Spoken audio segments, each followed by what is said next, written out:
En nombre del Padre, del Hijo, del Espíritu Santo. Amén. Te damos gracias, Señor, porque nos has llamado a escuchar tu palabra este día, por, porque todos los días estás aluzándonos el camino, Señor, porque nos amas tanto a pesar de que no lo merecemos, porque has muerto en una cruz para la salvación de nosotros, Señor. Te damos gracias.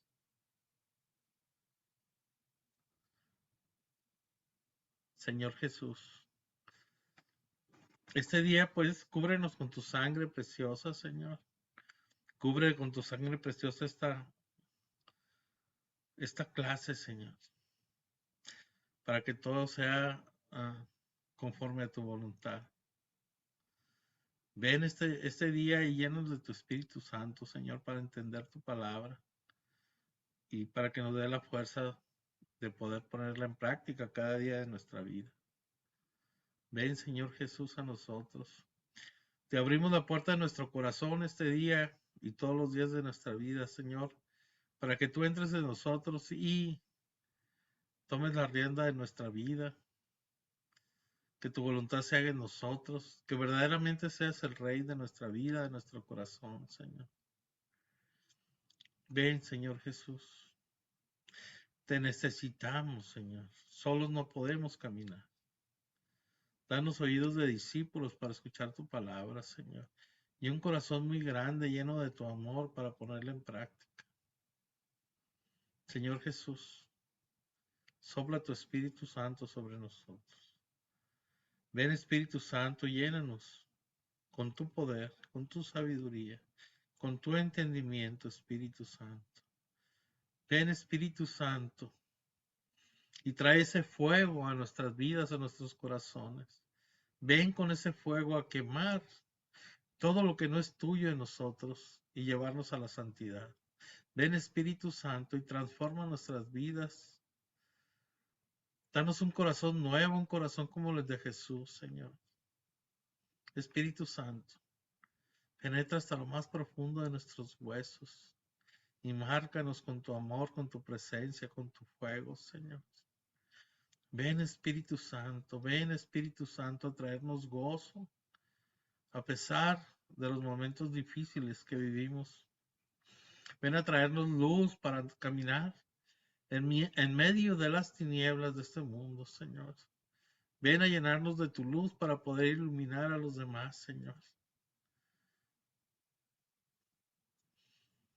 Y a ti, Madre Santísima, te pedimos que intercedas por cada uno de nosotros, por nuestras familias, que nos protejas con tu manto y que nos lleves de la mano hacia tu Hijo Jesús. Señor Jesús, aquí estamos. Aquí estamos, Señor, proclamándote nuestro único Dios, nuestro único Señor, nuestro único Altísimo, nuestro único Salvador y nuestra única esperanza, Señor. Gracias por tu amor, gracias por tu presencia, te alabamos, te bendecimos, te glorificamos, Señor. Padre, todo esto te lo pedimos en el nombre de tu Hijo Jesucristo, orando en el poder del Espíritu Santo y por la intercesión de María Santísima, siempre Virgen. Amén. En el nombre del Padre, del Hijo, del Espíritu Santo. Amén. Pues ya como vimos la clase pasada, que fue eh, pasando la samaritana y todo lo que pasó, ahora vamos que Jesús se fue a seguir con su jornada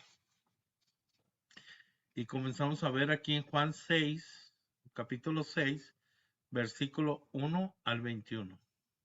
Y dice así: después de esto se fue Jesús a la otra ribera del mar de Galilea, el de Tiberíades, y mucha gente le seguía porque veían los signos que realizaba en los enfermos. Subió Jesús al monte y se sentó allí en compañía de sus discípulos. Estaba próxima la Pascua, la fiesta de los judíos.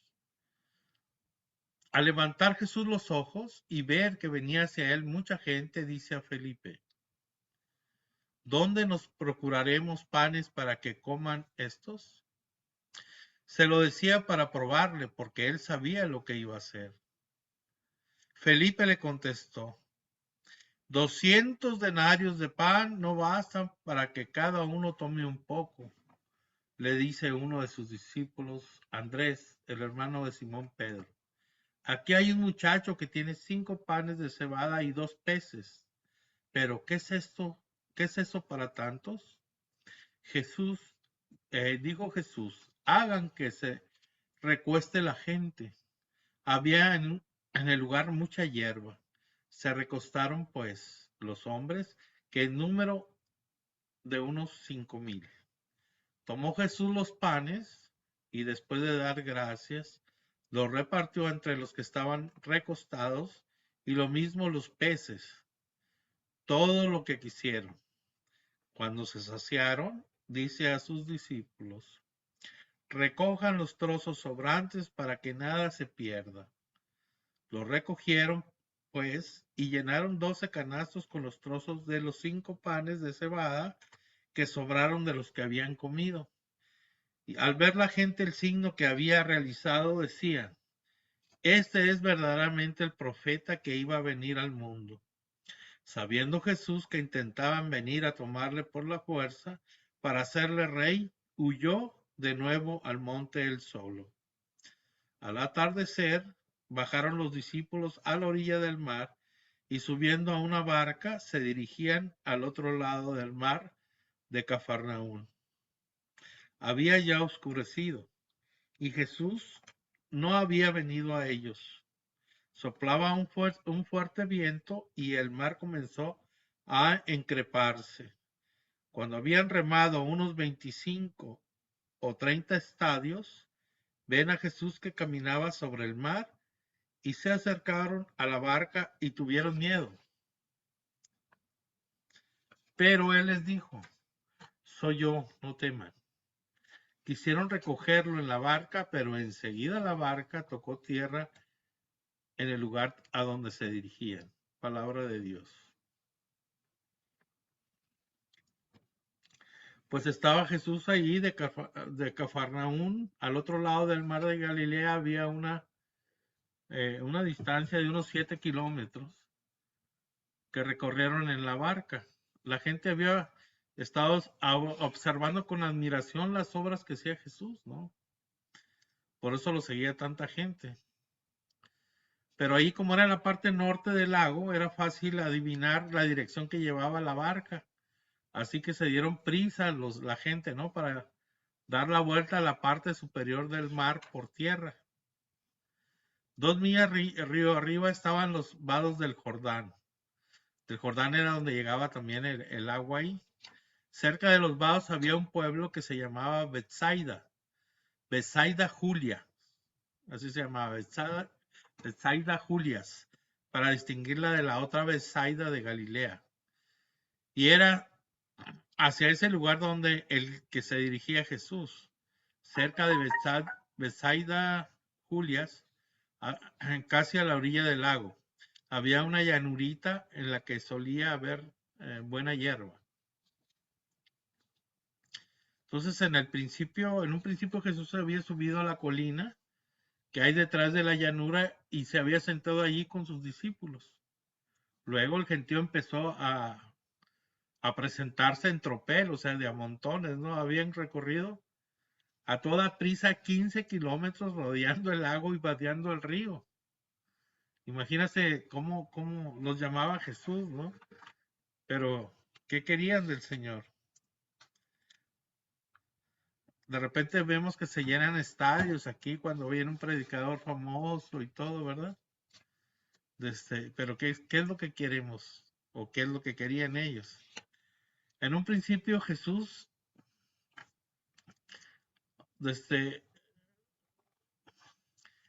pues se le avivó la compasión a la vista de la multitud, ¿no? Llegaban hambrientos y agotados. No sé si ustedes, alguien ha caminado 15 kilómetros, imagínense con la familia y todo caminar 15 kilómetros. Era natural acudir en primer lugar, ¿no? A Felipe, que era de Betsaida. Felipe era de ahí, como nos dice San Juan en 1:44. Y conocería bien los recursos de la región, qué es lo que había ahí y todo, ¿no?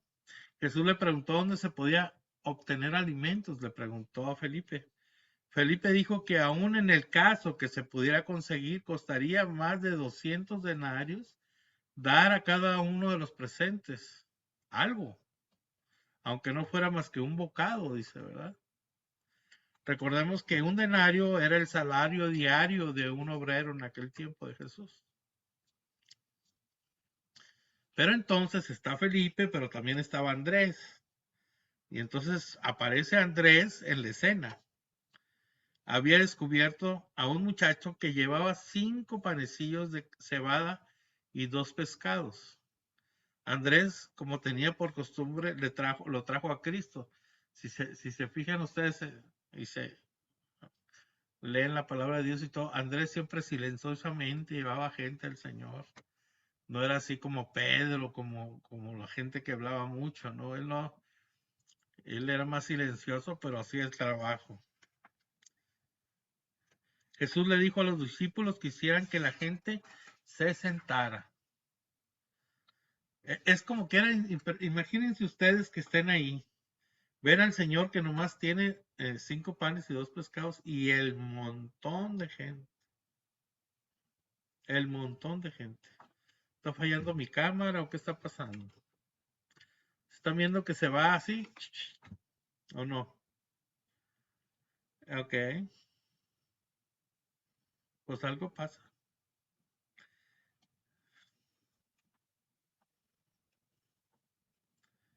Entonces, pues sí, ustedes también pensarían, ¿verdad? Que qué difícil. ¿Cómo con eso le vas a dar de comer a tanta gente? Y es lo que pensaban ellos también. Pero ya el Señor sabía, ¿verdad? Lo que tenía que hacer. Y dice, ¿cómo tomó los 5 panes y 2 pescados y dio gracias a Dios por ellos? Al hacerlo estaba actuando como el padre de aquella familia tan grande y la gente comió hasta quedar satisfecha, ¿no? Dices tú, de 2 pescados y 5 panes. Ahí vemos en la multiplicación de los panes y los peces, ¿no? Y todavía después mandó Jesús a sus discípulos que recogieran los restos. ¿Pero por qué lo mandó? Es que en las fiestas judías se tenía la costumbre de dejar algo para los servidores. Y no hay duda que en eso es lo que harían muchos en esta ocasión. O sea, siempre quedaba la comida para los que sirvieron, ¿no? Se recogieron 12 cestas llenas de pedazos de sobrantes. Sin duda cada uno de los apóstoles tendría su cesta, ¿verdad? Así se alimentó la hambrienta multitud que eran 5,000 hombres sin contar mujeres y niños. Impresionante. No sé qué está pasando con la cámara, pero...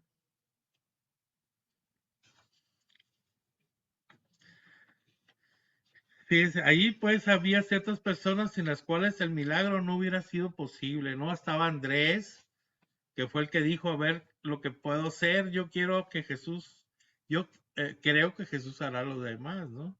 Fue Andrés el que trajo al muchacho Jesús, lo que fue el primer paso para que se realizara ese milagro. No podemos saber nunca lo que puede suceder cuando le traemos a alguien a Jesús. Nosotros, cuando le arrimamos a alguien a Jesús, Jesús va a hacer algo. No sabemos lo que va a hacer, pero lo va a hacer. Siempre el Señor obra. Por eso debemos estar como Andrés, acercarle a la gente al Señor. Estaba ese muchacho ahí que no podía ofrecer mucho, pero con aquello tuvo Jesús el material necesario para obrar un milagro. Puede que sintamos nosotros no tener más que un poco y nos da vergüenza traerlo a Jesús, ¿verdad? Pero eso no es razón para dejar de aportar lo que tenemos y somos. Poco es a menudo mucho en las manos de Cristo. A veces decimos, ay, yo no sé hacer esto, yo no sé, soy un pecador, ¿cómo voy a hacer esto? Pero podemos hacer, siempre podemos hacer, siempre el Señor puede hacer de nuestras pequeñeces algo grande, ¿verdad? Como en este caso. Aquí Jesús vemos que le da las gracias a su Padre anticipadamente, al fin de referirle a él la gloria del milagro. ¿Se acuerdan en misa cómo se dice? Por él y con él y en él te es dado a ti, oh Padre omnipotente, en la unidad del Espíritu Santo, todo honor y gloria. Eso lo vemos en misa. Aquí tenemos la reacción de la multitud. Los judíos esperaban al profeta que creían que les había prometido Moisés. Una de las razones fue que estaban ansiosos por respaldar a Jesús porque les había dado lo que ellos querían. Les había curado y los había alimentado. En consecuencia, estaban dispuestos a reconocerle como su jefe. Hay tal cosa como una lealtad interesada, ¿no? La actitud del gentío nos desagrada. ¿Por qué? Porque iban por algo. Pero nosotros somos tan diferentes, no nos hemos puesto a pensar. Cuando queremos consuelo en la aflicción, fuerza en las dificultades, paz en el ruido del mundo y ayuda en la depresión, esperanza ante la muerte, no hay nadie tan maravilloso como Jesús. Y le hablamos y vamos a Él y le abrimos nuestro corazón. Pero cuando nos viene con alguna demanda de sacrificio, con algún desafío al esfuerzo, con el ofrecimiento de alguna cruz, no queremos saber nada de Él. O sea, porque somos muy light. Si nos examinamos el corazón, puede que descubramos que nosotros también queremos a Jesús por lo que le podemos sacar. Y eso hay que tener, o sea, cuidado y hay que tener una... O sea, el Señor siempre nos va a dar, pero si estamos con Él, si lo seguimos por amor, o sea, tenemos que examinar nuestro corazón, nuestro pensar para saber en qué situación estamos, ¿no? Aquella multitud de judíos había seguido a Jesús al momento porque les daba lo que ellos querían y deseaban usarle para sus propios fines. Pues esta actitud todavía predomina en muchos de los que quieren los dones de Cristo sin su cruz. Te queremos a ti, danos todos los dones, todos los carismas, pero no queremos tu cruz. O sea, queremos usarlo, queremos que nos dé, pero luego lo dejamos porque vemos la cruz y tenemos miedo, ¿verdad? ¿Cuántas veces pasa eso? Muchas. ¿Cuántos de ustedes conocen que nomás comencé a seguir al Señor, quise seguirlo y me he ido bien mal en la vida, en el trabajo, en esto, en el otro, y ya lo dejan? Estaba mejor antes, ¿verdad? Pero porque queremos a Jesús para tenerlo ahí, ¿no? Como un amuleto, ir a misa para que nos vaya bien, acercarnos al Señor para que nos vaya bien. Pero ¿qué hacemos por amor? ¿Dónde está nuestro compromiso con Él? ¿Qué hacemos por llevarle a Jesús a los demás? ¿Mm? Aquí dice que los discípulos embarcaron. Como sucede a veces en aquel lago rodeado de montañas, se levantó un fuerte viento que batía las aguas y las convertía en espuma amenazadoras. En la colina Jesús había estado orando en comunión con Dios. Cuando se puso en camino, la luna iluminaba la escena como si fuera de día, y allá abajo podía ver la barca y a los remeros bogando a más no poder. Entonces Jesús bajó la colina. Aquí debemos recordar dos hechos. Enseguida llegaron, aunque no habían recorrido sino la mitad del camino, que fue la que recorrió Jesús sobre las aguas, teniendo el lago un ancho de 10 a 13 kilómetros. Este es un notable episodio en el que se ve que el miedo les había impedido aceptar a Jesús. Cuando, ¿no? Cuando le perdemos el miedo y lo recibimos en nuestra nave, llegamos felizmente nosotros a nuestro puerto. Tuvieron miedo al verlo ahí, caminando sobre las aguas. Entonces, nosotros de repente se nos atraviesa Jesús en nuestra vida y tenemos miedo. Tenemos miedo de abrirle la puerta de nuestros corazones, de su amor. Huimos de ese encuentro personal con el Señor. O no sabemos qué nos espera, qué nos vayamos a pedir. Si me va a pedir cruz, si me va a pedir, no, sufrimiento, no, no, no, no. Y yo conozco mucha gente así en mi vida.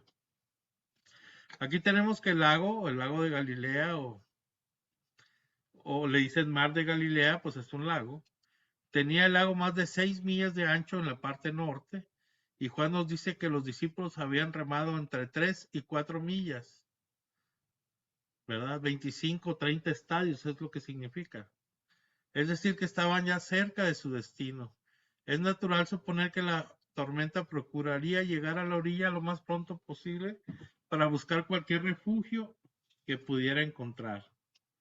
Aquí tenemos que cada estadio, que dicen 25, 30 estadios, medía una longitud de 185 metros, era una medida que tenían ellos. Jesús iba caminando sobre el mar y se acercaba a la barca. Los agotados discípulos levantaron la vista y de pronto le vieron. Era tan inesperado, ¿no? Ellos estaban preocupados que si se hundían o no. Y llevaron tanto tiempo remando desesperadamente que se alarmaron como si estuvieran viendo un fantasma. Pero sobre las aguas turbulentas le llegó la voz, esa voz de Jesús, esa voz amada de Jesús. No teman, que soy yo. Aquí pues nos pasa con nuestra vida, cuando estamos en unas tormentas, pasando por unas situaciones terribles en nuestra vida, de sufrimiento y de todo, y siempre está Jesús ahí.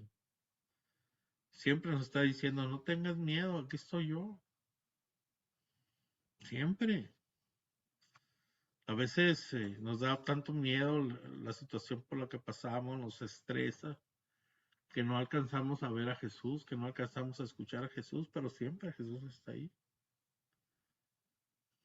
Aquí nos recuerda, pues, San Juan, que Jesús vino al encuentro de ellos. Jesús fue a donde estaban con el sufrimiento.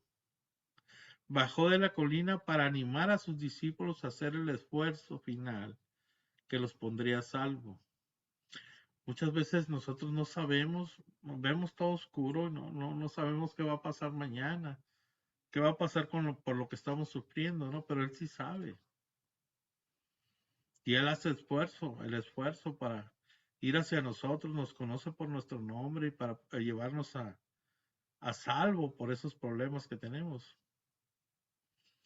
Así que cuando nos faltan las fuerzas, viene a darnos nuevas fuerzas para el esfuerzo final. Jesús nos ayuda. Jesús, por ejemplo, siempre estuvo con ellos, los animó a llegar a la orilla. Jesús siempre habrá de llevarnos a un buen puerto a nosotros, a pesar de lo que estemos pasando. El Señor nos quiere bien, pero también quiere que confiemos en Él. Juan 6, 20, 22 al 24. Dice así. Al día siguiente, la gente que se había quedado al otro lado del mar vio que allí no había más que una barca y que Jesús no había montado en la barca con sus discípulos, sino que los discípulos se habían marchado solos. Pero llegaron barcas de Tiberíades cerca del lugar donde había comido el pan. Cuando la gente vio que Jesús no estaba allí, ni tampoco sus discípulos, subieron a las barcas y fueron a Cafarnaún en busca de Jesús. Al encontrarle a la orilla del mar, le dijeron, Rabí, ¿cuándo has llegado aquí? Jesús les respondió, en verdad les digo, ustedes me buscan no porque han visto signos, sino porque han comido de los panes y se han saciado. Obren no por el alimento perecedero, sino por el alimento que permanece para vida eterna, el que les dará el Hijo del Hombre, porque a este es a quien el Padre, Dios, ha marcado con su sello. Ellos le dijeron, ¿qué hemos de hacer para obrar las obras de Dios? Jesús le respondió, la obra de Dios es que crean en quien Él ha enviado. Ellos entonces le dijeron, ¿qué signo haces para que viéndolo creamos en ti? ¿Qué obra realizas? Nuestros padres comieron del maná en el desierto, según está escrito. Pan del cielo les dio de comer. Jesús les respondió, en verdad les digo, no fue Moisés quien les dio el pan del cielo. Es mi Padre el que les da el verdadero pan del cielo, porque el pan de Dios es el que baja del cielo y da vida al mundo. Entonces le dijeron, Señor, danos siempre de ese pan. Les dijo Jesús, yo soy el pan de la vida. El que venga a mí no tendrá hambre, y el que cree en mí no tendrá nunca sed. Pero yo ya se los he dicho, me han visto y no creen. Todo lo que me dé el Padre vendrá a mí, y al que venga a mí no echaré fuera. Porque he bajado del cielo, no para hacer mi voluntad, sino la voluntad del que me ha enviado. Y esta es la voluntad del que me ha enviado, que no pierda nada de lo que Él me ha dado, sino que lo resucite el último día. Porque esta es la voluntad de mi Padre, que todo el que ve al Hijo y cree en Él tenga vida eterna, y que yo lo resucite en el último día. Palabra de Dios. Pues al descubrir, para sorpresa, que Jesús estaba ahí, le preguntaron que cuándo había llegado. Jesús pues sencillamente no les contestó esa pregunta y entró en materia de inmediato, ¿no? En lo único que están pensando es en la comida. Es como si les dijera, están tan ocupados pensando en su estómago que no se acuerdan del alma. Lo que Jesús quería decir era que aquellos judíos no estaban interesados, nomás estaban interesados en las cosas materiales. Habían recibido una comida gratuita y abundante y querían más. Ellos rechazaron el milagro, a la evidencia, negándose a ver en Jesús a un enviado de Dios, con derecho como tal a ser escuchado. Le buscaban como distribuidor de bienes, más no espirituales, sino temporales. El sello del Padre son esos milagros que dan fe de la misión de Jesús. Estaban viendo, allá había multiplicado los panes y todo, y curado enfermos, y todavía le preguntaban, ¿no? Ya era con mala intención. Cuando le preguntaban a Jesús por las obras, él señalaba la obra por excelencia, la obra interior que consiste en creer recta y plenamente. La fe es también la obra de Dios en el sentido de que es Él quien nos atrae. Cuando Jesús hablaba de las obras de Dios, los judíos pensaban en términos de buenas obras. Estaban convencidos que se podía ganar el favor de Dios haciendo buenas obras. La respuesta de Jesús es breve. Dijo que lo que Dios espera de nosotros es que creamos en el que Él ha enviado. Él es quien vino a decirnos que Dios es nuestro Padre y nos ama y quiere perdonarnos por encima de todo. Entonces, era muy difícil para la mentalidad de los judíos creer en Jesús. Y Jesús les decía que debían de creer en Él, pero era muy difícil porque pues luego, si creías, te podían acusar de idolatría, de ser idólatra, como acusaban a Jesús de ser hijo de Dios y de que bajó del cielo y todo, ¿no? Ahora que sabemos cómo es Dios, nuestra vida tiene que reflejar ese conocimiento. La esencia de la vida cristiana es una nueva relación con Dios.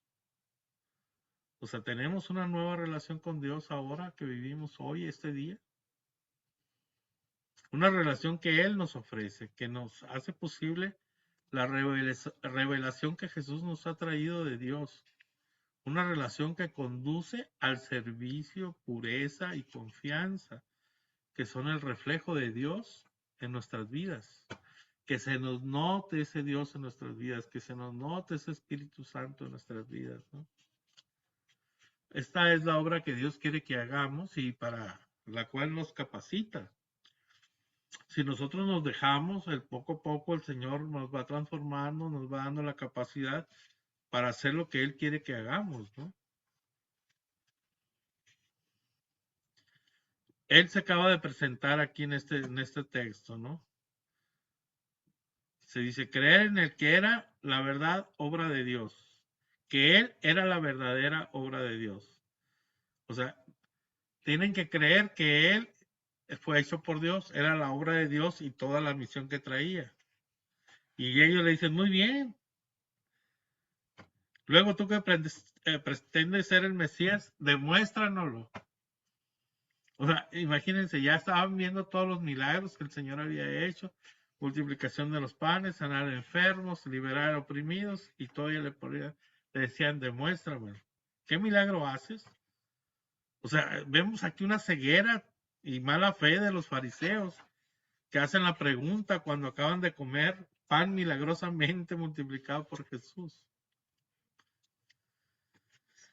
Los rabinos creían firmemente que cuando vieran al Mesías repetiría el milagro del maná, o sea, como Moisés. La provisión del maná se consideraba la obra cumbre de la vida de Moisés y el Mesías no podía por menos de superarla.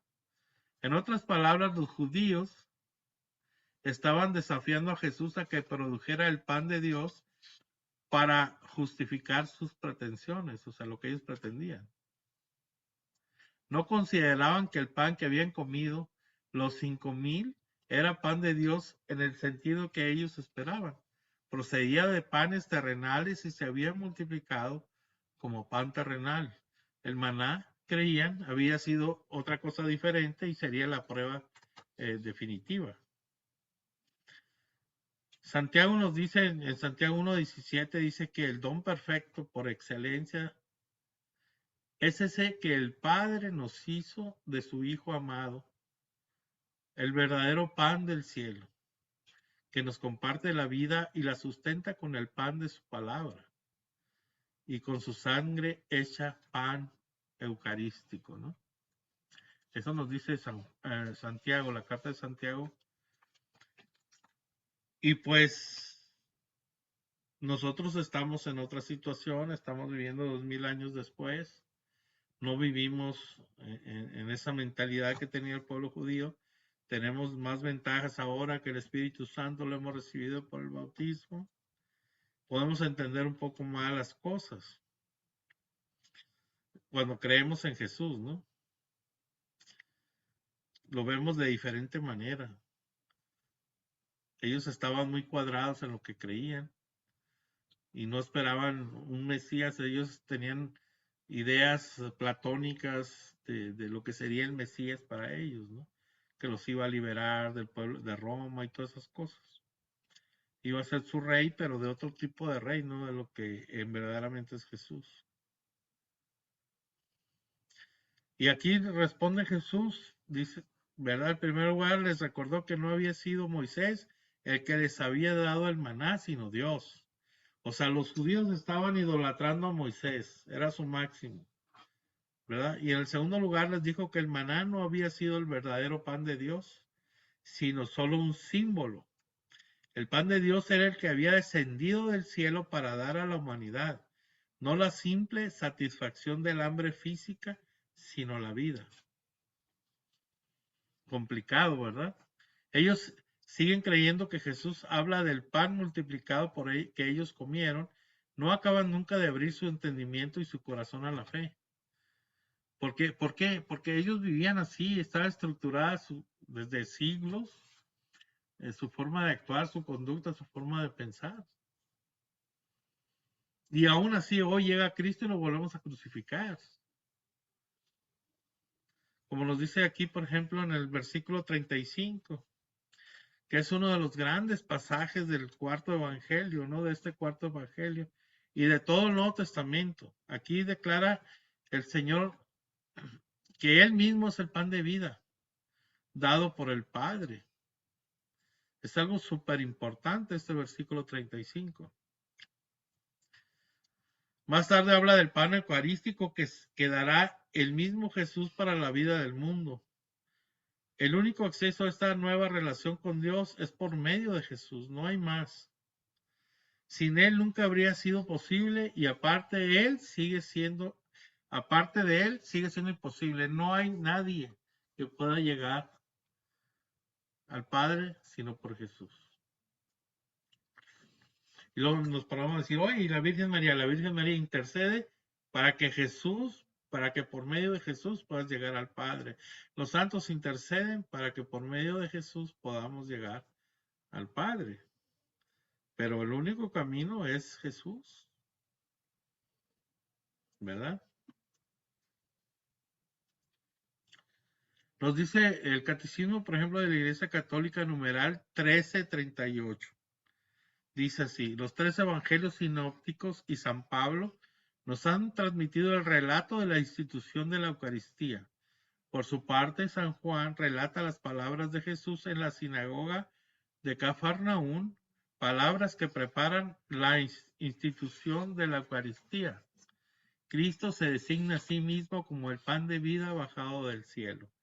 Esto nos dice el catecismo, para abrirnos un poco el entendimiento, ¿verdad? Detrás de todo este proceso está Dios. Dios no se limita a proveer la meta, también muestra el corazón y nos mueve el corazón. Para que nuestro corazón desee eso, ¿verdad? Obra en el corazón para desarraigar la rebeldía y el orgullo que podrían dificultar la entrega total. No podríamos ni siquiera empezar a buscarle a Él si no fuera porque Él ya nos ha encontrado primero. O sea, no sé ustedes, pero por ejemplo, cuando yo no quería saber nada del Señor, nada. Sin embargo, la experiencia que tuve de Él vino a encontrarme primero a mí. Él vino a llamarme a mí por mi nombre. Él vino a mostrarse a mí. Entonces, de no querer nada, saber yo, Él puso en mi corazón el querer yo conocerlo, el querer saber de Él, el querer, por eso leía la Biblia, por eso tomé cursos, yo quería saber del Señor. Y es lo que hace en nuestros corazones. Que luego, pues, como dicen, la semilla cae en tierra fértil, pues qué padre, ¿no? Pero luego que cae en caminos duros y vienen las aves y se las llevan, o el diablo, y el tantito que quisieron seguir al Señor y aprender de Él, pues la misma vida lo va asfixiando y ya se van alejando otra vez como tanta gente. ¿Cuánta gente hemos evangelizado y que salen muy padres y queriendo seguir al Señor y luego se enfrían y ya, se les acabó, ¿verdad? Sobre la iniciativa del Padre en la salvación, como nos dice, por ejemplo, San Pablo en Romanos 10:20, la promesa que aquí nos hace Jesús de no rechazar a nadie es el más precioso aliento que pueden ofrecerse a todo pecador arrepentido. Imagínate, tú eres un pecadorzazo como yo y saber que Dios te ama a pesar de lo que eres, que te perdonas y te arrepientes, es algo que no lo podía creer. O sea, yo no podía creer eso, que Dios me pudiera perdonar lo malo que he sido en mi vida. No podía creerlo, o sea, yo duré mucho para asimilar esto. Si cuando conocí al Señor me muestra todos mis pecados delante de Él, porque yo lo estaba viendo a Él y al mismo tiempo estaba viendo mis pecados de mi vida. Y sabiendo todo, o sea, todo, porque te descubre y te saca todo, pensamiento, palabra, obra y omisión, ¿verdad? Y sabiéndolo así, o sea, ¿cómo me vas a perdonar, verdad?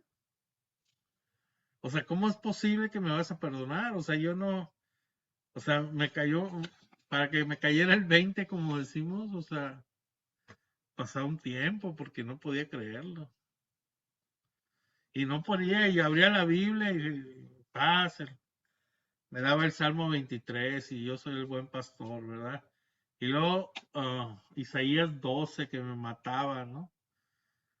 O sea, yo le decía, ¿cómo me vas a perdonar, Señor? Y estaba enojado, Isaías 12 dice, estaba enojado contigo, pero ya me has perdonado, o sea, y tremendo, ¿no? Tremendo. Y siempre, mira, yo nomás abrí la Biblia, Isaías 12, y abrí la Biblia y Juan, y el buen pastor, el Salmo 23. O sea, hasta que ya, ¿me entiendes? Me pudo caer el 20 de que el Señor me había perdonado, porque me ama, ¿no? Y es algo tremendo, es una alegría y un gozo saberse perdonado por Dios, saberse perdonado por Jesús. Le da nueva visión a nuestra vida. Y sabes, si a mí me perdonó el Señor, pues perdona a todo el mundo, al que se arrepienta. Por eso hay que llevar ese amor, ese perdón, esa misericordia de Dios a los demás. ¿Verdad? El Hijo de Dios se anonadó a sí mismo, se rebajó a sí mismo, como ocultando su divinidad, nos lo dice San Pablo en Filipenses 2:7 y subsiguientes. O sea, él se oculta la divinidad de él, ¿verdad? O sea, se hace nada de ser todo en el cielo, lo más grande, lo más poderoso, el creador de todo, se hace hombre. O sea, ¿cómo se rebaja a hacerse hombre como nosotros? ¿Cómo toma carne?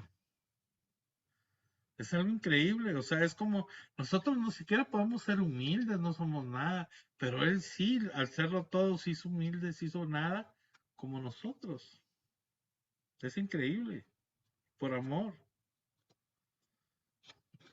Siempre se empeñó a cumplir esa voluntad salvífica del Padre, aunque ese empeño le costase la muerte en la cruz, como nos dice Mateo 26:42.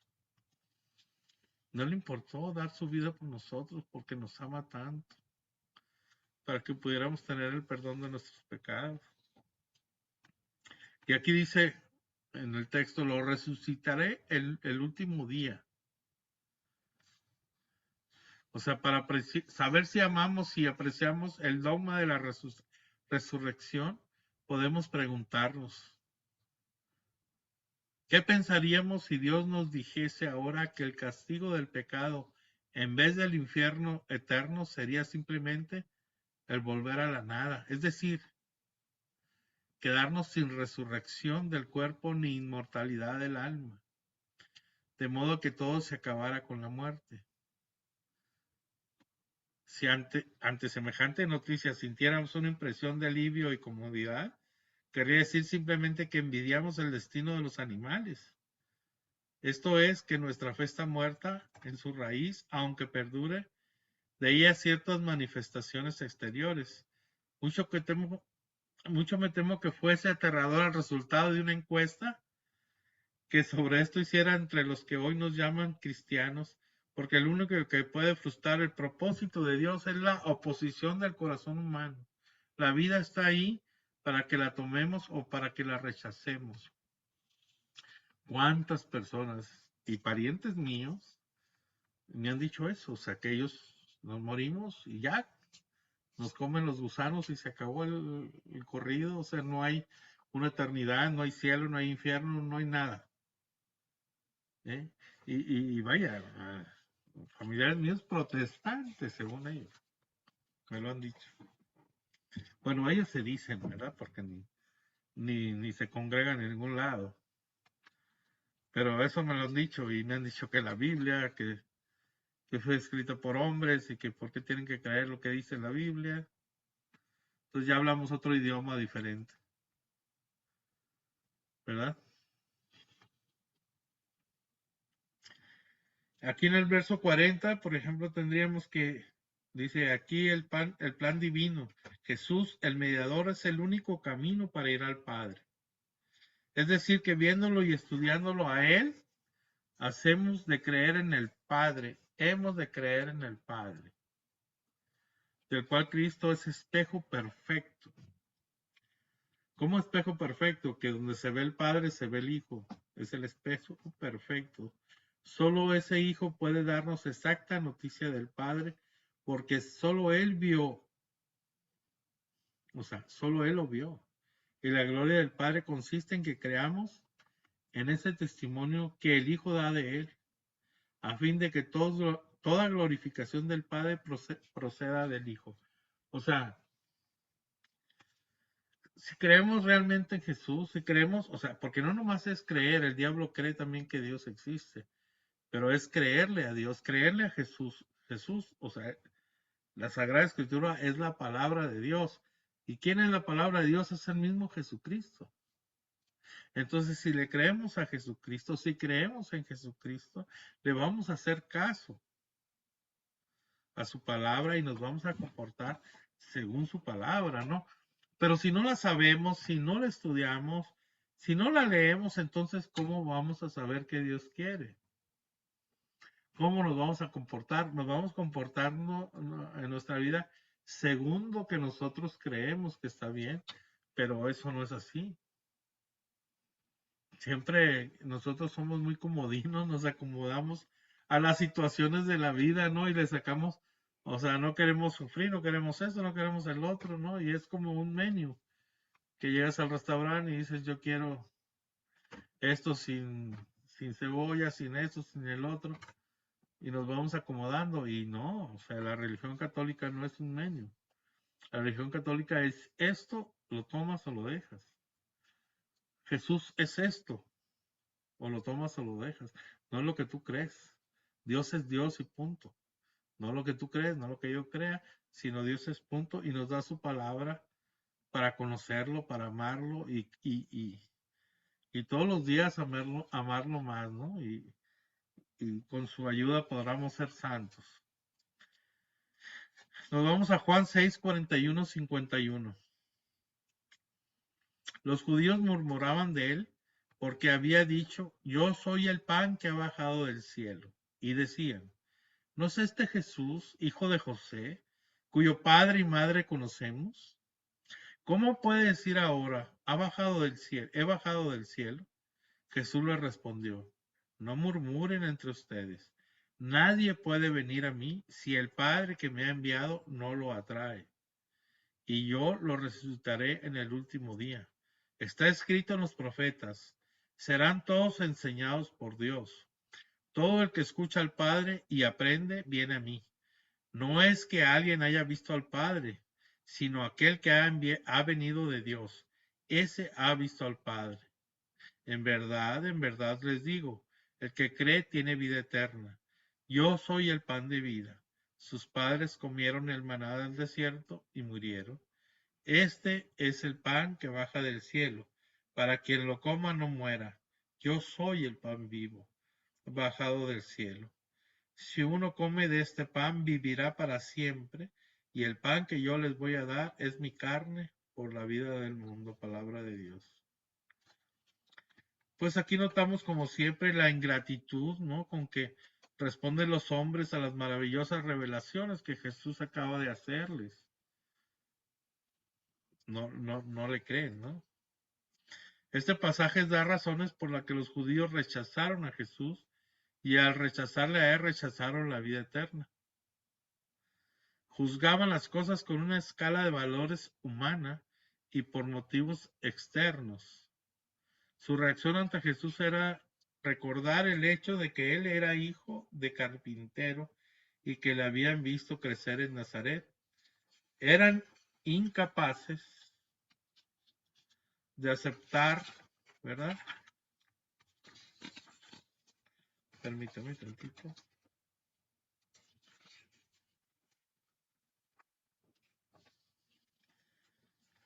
O sea, eran capaces de aceptar que uno, que era pues un artesano, que poseía de una familia humilde, pudiera ser un mensajero especial de Dios o el mismo Dios, mucho menos, ¿verdad? O sea, lo conocían, sabían quién era, de dónde vivía, cómo él era hijo de Dios, cómo él había bajado del cielo. No lo podían creer. Entonces se pusieron los judíos a murmurar entre ellos. Lo que más les interesaba era hacerles saber a los demás cuál era su opinión y lo que menos lo que Dios quisiera pensar. O sea, su opinión era sobre los demás, ¿no? Oyeron, pero no aprendieron. Porque hay diferentes maneras de escuchar. Está la manera de la crítica, que siempre escuchamos, pero criticamos, ¿verdad? La del resentimiento, que tenemos envidia, lo que están diciendo, lo que sea. La de la superioridad, yo sé mejor, yo soy más, sé más que tú. La de la indiferencia, se te vale lo que diga o que no. Y la de la que escucha solo porque en ese momento no tiene oportunidad de hablar. La única manera de escuchar que vale la pena es la de oír y aprender. Y es la única manera de escuchar a Dios, oír y aprender, oír y aprender. Ya nos tocará alguna vez hablar, pero primero como los discípulos, 3 años escuchando y aprendiendo del Señor. Es decir, que Dios nos atrae hacia Jesús, como nos dice San Agustín, no contra nuestra voluntad, dice, nos atrae, o sea, si no queremos, no, pero nos está trayendo. Es el misterio de amor del Padre al Hijo. El Padre está engendrando eternamente al Hijo, el cual es todo su tesoro, como dice Mateo 17:5. Pero no obstante, fue el mismo Padre que nos lo dio, lo cual hace aún más asombrosa la bondad del Padre. Justo entonces que el Padre sea él solo donante de su Hijo y enviado, infundado a lo que él elige, el Espíritu Santo, que el que nos lleva a Jesús, ¿no? Eso nos lo dice San Lucas 11:13. Y aquí el Señor nos vuelve a insistir que Él es el pan de vida. El pan de vida, bueno, pues es esencial para la vida de nosotros, ¿no? Es lo que nos quiere decir. Por lo tanto, rechazar la invitación y orden de Jesús es perder la vida y morir.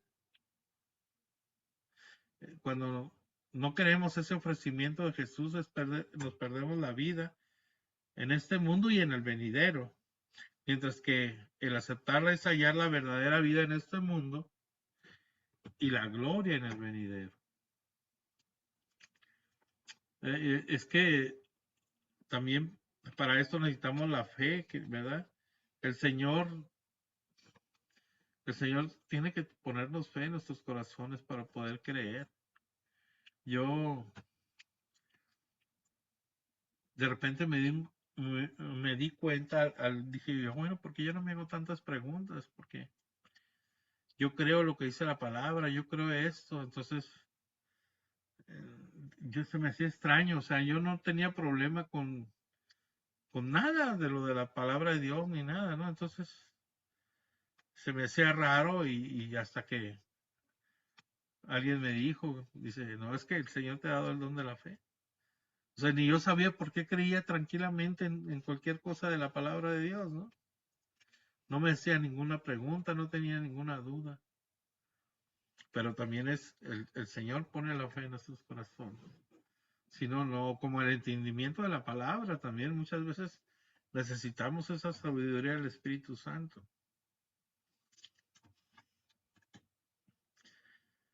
Cuando dice esto es en el versículo 45, al hablar de los que han escuchado al Padre, no digo que lo hayan visto directamente como me ven a mí, sino que el Padre habla por boca del Hijo. Y esto tenemos que tenerlo muy en cuenta. Por ejemplo, acuérdense, Jesús es el rostro de Dios. El Padre no tiene rostro, el Espíritu Santo no tiene rostro.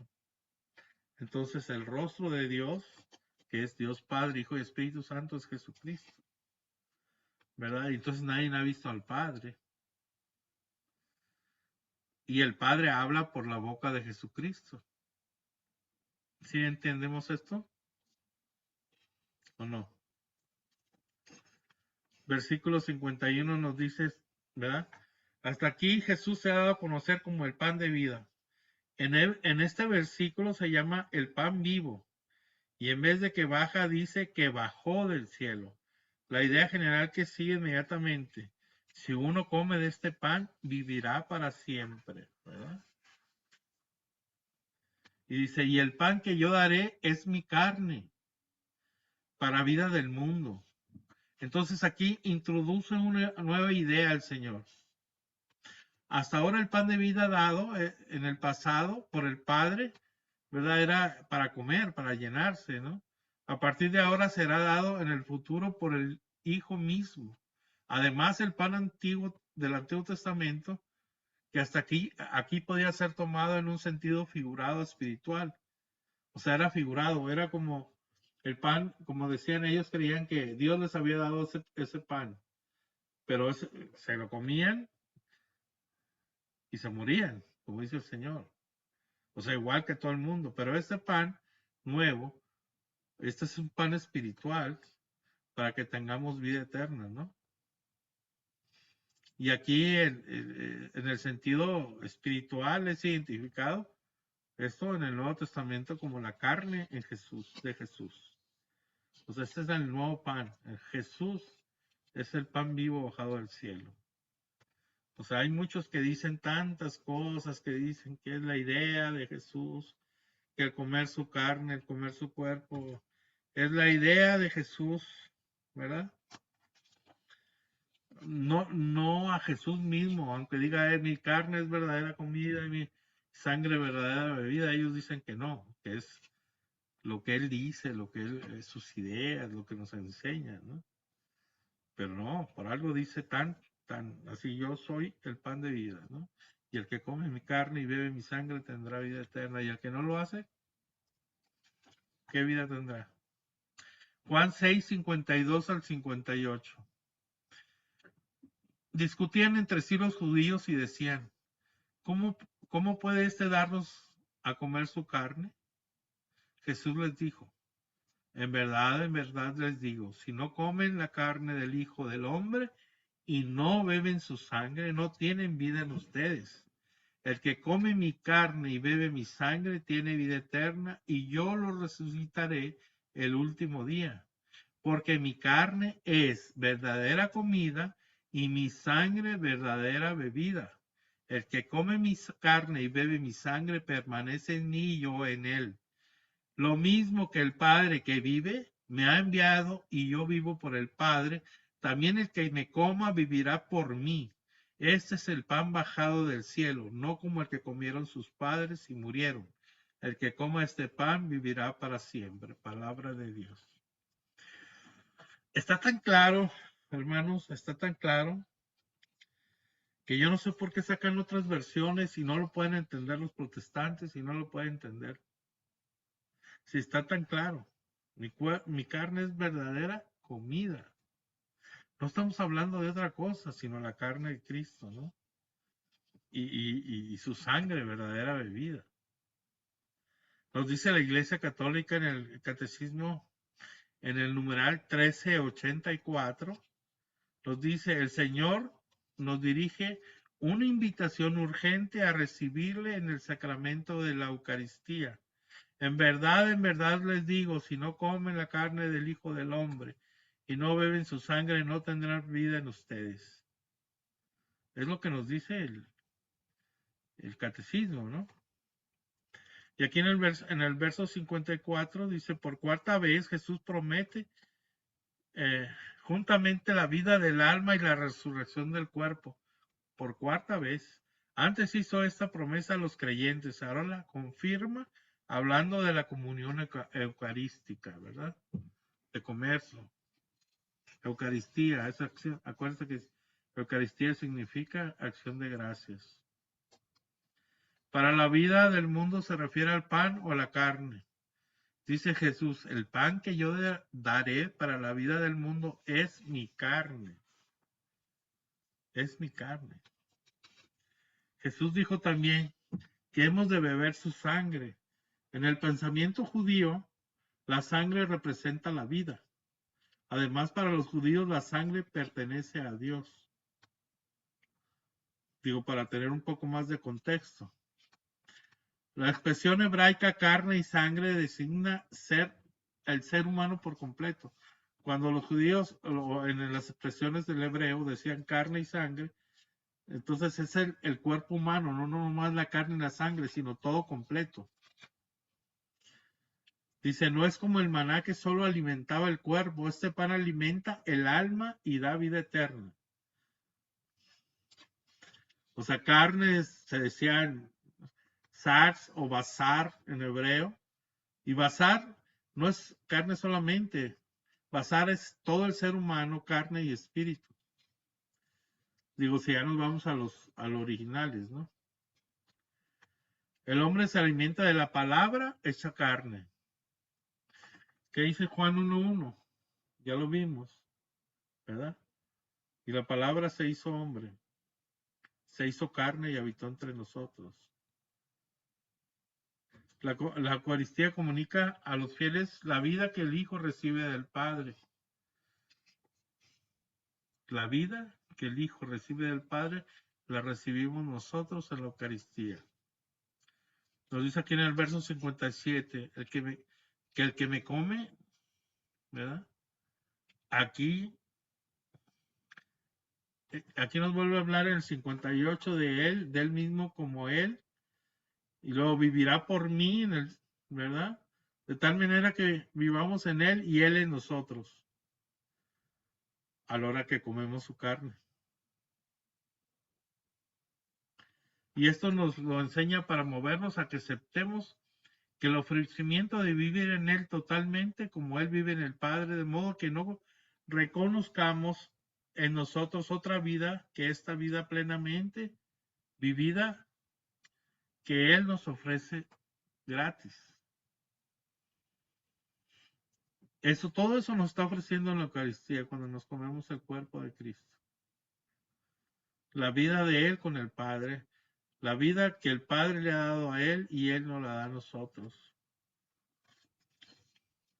Entonces, vivir para aquel que muriendo nos dio vida eterna, como él vivió para el Padre que engendrándolo se la da a él. El Padre engendra al Hijo y le da su vida. Y en la Eucaristía Jesús nos da la vida que le dio el Padre. ¿Sí nos entendemos? ¿O están muy serios? He aquí pues las maravillas de la comunión explicadas por el mismo Jesús. Nos da la vida eterna, como dicen los versículos 50, 55 y 59, y resurrección gloriosa, que dice en el 55, siendo una comunidad en comunión de vida con Jesús. Nos hace vivir su propia vida como Él vive la del Padre, ¿no? Pues es algo para pensarse cuando vamos a tomar la Eucaristía, qué es lo que estamos recibiendo y cómo vamos preparados para hacerlo, ¿no? ¿Cómo vamos? ¿Cómo nos paramos? ¿Cómo estamos? ¿Estamos arrepentidos de nuestros pecados? ¿Cómo estamos en nuestra relación con Dios? Para ver la importancia de lo que estamos recibiendo, a quién estamos recibiendo, el amor del Padre y del Hijo en nosotros. Entonces, nos estamos comiendo verdaderamente al Señor en toda su divinidad, el que creó el cielo, la tierra, todo lo que vemos, lo que nos vemos ahí en ese momento. ¡Qué emoción! Como yo, Martín pecador, te voy a recibir a ti, Señor, que eres la grandeza más grande que hay. ¿Cómo yo puedo hacerlo, Señor? Que no merezco nada. Y ahí voy caminando, ¿verdad? Y diciéndole al Señor todo eso. Y gracias, Señor, gracias por tu misericordia, gracias por tu amor, gracias por quedarte en la Eucaristía. Gracias, Señor, porque voy a tenerte en mi boca, Señor. O sea, qué cosa tan grande, Señor, te voy a recibir. Yo, pobre pecador, recibirte a ti, que eres el santo de los santos. Uf. Y es una emoción tremenda, una emoción tremenda. es darnos cuenta de quién estamos recibiendo la Eucaristía. Es algo increíble, increíble, que ni siquiera hay palabras para decir, para agradecerle tanta grandeza que se quedó para siempre con nosotros en ese pedacito de pan. Juan 6, 59 al 71. Esto lo dijo enseñando en la sinagoga, en Cafarnaún. Muchos de sus discípulos al oírle dijeron, es duro este lenguaje, ¿quién puede escucharlo? Pero sabiendo Jesús en su interior que sus discípulos murmuraban por esto, les dijo, ¿esto los escandaliza? Y cuando vean al Hijo del Hombre subir donde estaba antes, el Espíritu es el que da vida, la carne no sirve para nada. Las palabras que les he dicho son espíritu y son vida, pero hay entre ustedes algunos que no creen, porque Jesús sabía desde el principio quiénes eran los que no creían y quiénes eran los que y quién era el que lo iba a entregar. Y decía, por esto les he dicho que nadie puede venir a mí si no se lo concede el Padre. Desde entonces muchos de sus discípulos se volvieron atrás y ya no andaban con Jesús. Jesús dijo entonces a los 12, ¿también ustedes quieren marcharse? Le respondió Simón Pedro, Señor, ¿a quién vamos a ir? Tú tienes palabra de vida eterna y nosotros creemos y sabemos que tú eres el Santo de Dios. Jesús le respondió,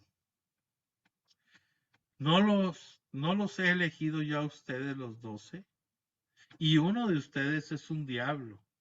Hablaba de Judas, hijo de Simón Iscariote, porque éste le iba a entregar uno de los 12. Palabra de Dios.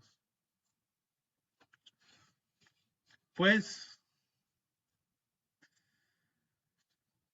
aquí por no haber abierto sus almas a la inteligencia espiritual del ministerio o del misterio de Jesús, incurren en el sarcasmo de llamar dura la doctrina más tierna que haya sido revelada a los hombres.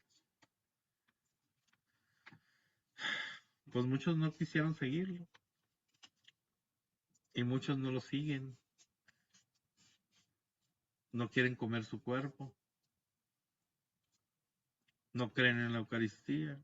Y hay 20,000 sectas, o son ¿qué? 58,000 sectas aparte de la iglesia. Digo, la iglesia no es secta, pero separadas y cada quien tiene su doctrina, pero no creen en la Eucaristía, ¿no? Entonces, pues,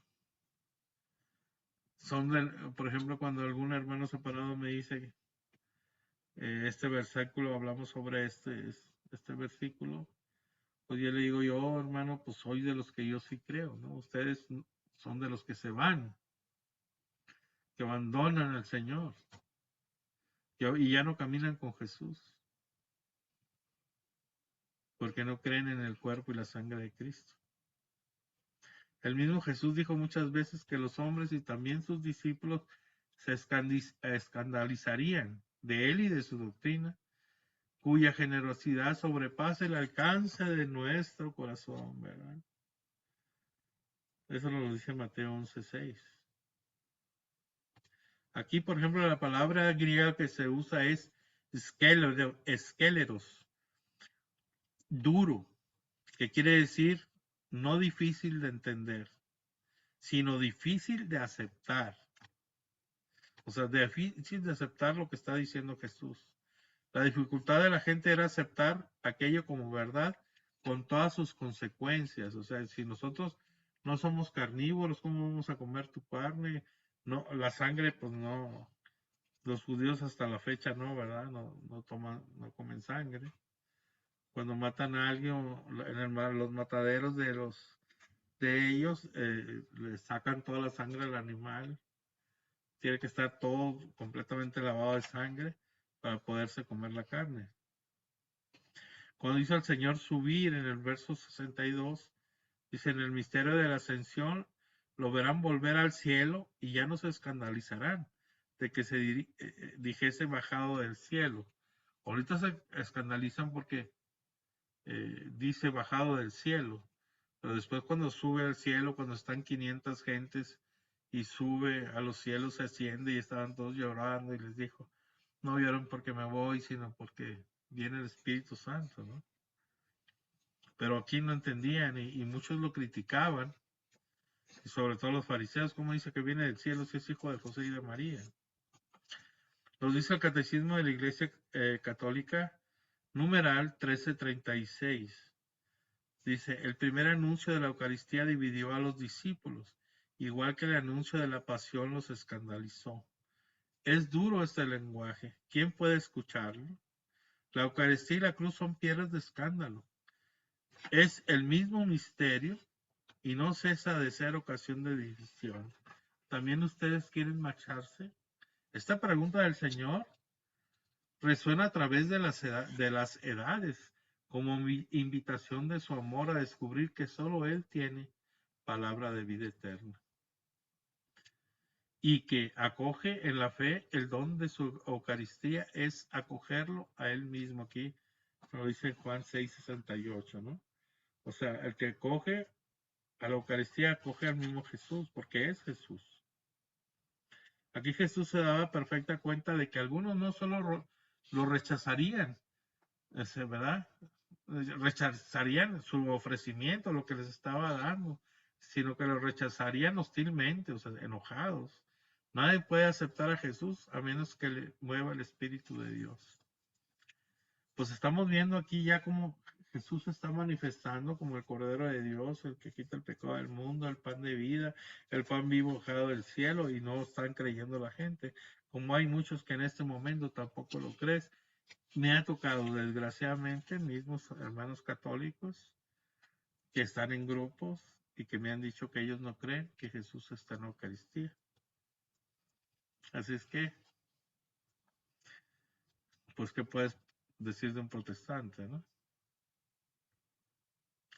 En el versículo 63 nos dice, la carne para nada se aprovecha, o sea, la carne. Dice, es una enseñanza tan enorme y preciosa como poco aprovechada, porque es difícil de admitir para el que no ha hecho la experiencia y para el que no escucha a Jesús como un niño, que acepta sin discutirle al maestro. Jesús nos dice que la verdadera realidad está en el espíritu que no se ve. Y también nos lo dice San Pablo en la 2 Corintios 4:18. Entonces, si aquí el Señor nos dice, cuidan mucho su cuerpo y descuidan al espíritu, nomás vamos a pensar esto. Nosotros, ¿cómo hemos descuidado el espíritu? ¿Cómo le hemos dado de comer mucho al cuerpo y nos hemos preocupado por el cuerpo? ¿Y el espíritu? ¿El espíritu dónde lo tenemos? ¿Cómo lo hemos alimentado? ¿Cuántos años han pasado sin orar? ¿Cuántos años? Porque el alimento del espíritu es la oración. ¿Cuántos años nos hemos pasado fuera de Cristo? Cada uno de ustedes sabe. ¿Cómo hemos descuidado nuestro espíritu? Y ahora queremos pues alimentarlo con la oración y con todo lo que tenemos a nuestro alcance. Pero o sea, le dimos culto al cuerpo, no nos interesó el espíritu. Y entonces se hizo muy fuerte el cuerpo y no lo podemos controlar, nuestros apetitos, ¿verdad? Que tenemos, nuestras pasiones y todo, se desbordan, nuestro orgullo, nuestra soberbia, todo se desborda porque el cuerpo está muy fuerte y tenemos un espíritu débil que no puede controlarlo. Hasta que nuestro espíritu se haga fuerte con la oración, con el alimento de la oración, de la Eucaristía y todo, y que pueda controlar ya todos esos desmanes que provoca nuestro cuerpo, ¿verdad? Por eso el Señor habla bien que lo importante es el espíritu. Lo importante es el espíritu. Cuidar el espíritu. O sea, no quiere decir que te olvides del cuerpo y eso, no. O sea, que cuides el espíritu, ¿verdad? Cuidas el espíritu. Desde entonces, dice aquí, muchos de sus discípulos se volvieron atrás y ya no andaban con él. Pues sí, o sea, ¿Cómo voy a comer carne? ¿Cómo voy a comer carne de un ser humano? ¿Cómo voy a beber sangre? ¿No? ¿Verdad? Es lo que comentamos, ¿verdad? De que pues los mismos discípulos de él se echaron atrás y ya no anduvieron con él. Mucha gente que ya no cree en la Eucaristía y que se va a otro lado. ¿Cómo yo me voy a ir a una secta protestante donde no hay Eucaristía, donde no está Jesús? O sea, ¿cómo? O sea, si aquí tengo todo lo que necesito para mi salvación, ¿no? Si no como el cuerpo y bebo la sangre de Cristo, no tendré vida eterna, y lo hice perfectamente. En el verso 66 tenemos que nadie puede dar tanto como Jesús, pero si acudimos a Él solamente para recibir y nunca para dar, seguro que acabaremos por volverle la espalda también a Jesús, porque nomás estamos para chupar, como vampiros espirituales, ¿no? Chupándole al Señor. O sea, y la persona que quiera seguir a Jesús debe tener presente que su seguimiento, en el seguimiento de Jesús siempre hay una cruz, ¿no?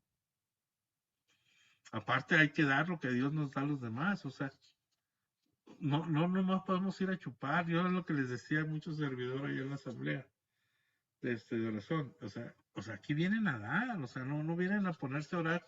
No, ustedes vienen a dar, a ponerse a orar, pero por sus hermanos que están aquí en la asamblea. No sean vampiros espirituales. Por eso no me quieren, no se crean. ¿Verdad? Pero es de un servidor, eso es, darse por los demás.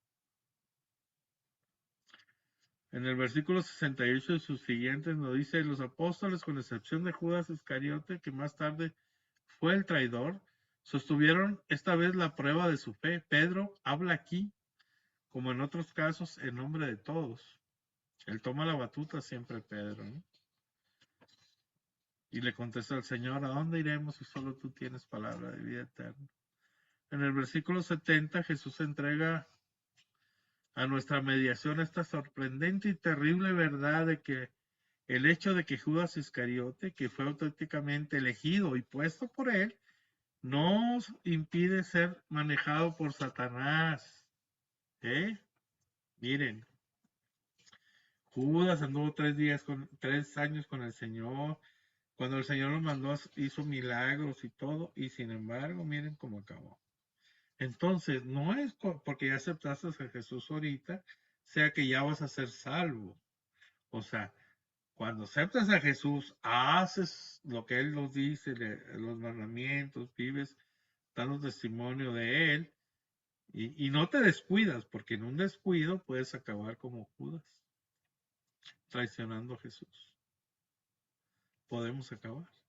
Entonces es una constante lucha y como dice San Pablo, hay que medir la carrera de nuestras vidas en que vamos, ¿no? Prepararnos para no correr todo como locos, sino irnos dosificando nuestro esfuerzo, porque si damos todo, no, como en unas carreras damos todo y la carrera es de 10,000 metros, en los primeros 1,000 ya nos bofiamos y ya no podemos correr más. Entonces tenemos que dosificarnos para aguantar esta carrera y llegar a nuestra meta, que es el cielo, ¿no? Y con todos esos sacrificios que dice San Pablo, que hacían los corredores en las Olimpiadas en aquellos tiempos, pues, ¿verdad? Para ganar, ¿qué? Ganaban una aureola de palmas en la cabeza, cuando nosotros tenemos, nuestro premio es mucho más grande, como la vida eterna, ¿no? El cielo. La Iglesia Católica, en el Catecismo de la Iglesia Católica, numeral 1376, nos dice, el Concilio de Trento resume la fe católica cuando afirma, porque Cristo, nuestro Redentor, dijo que lo que ofrecía bajo la especie de pan era verdaderamente su cuerpo. Se ha mantenido siempre en la Iglesia esta convicción que declara de nuevo el Santo Concilio, ¿verdad?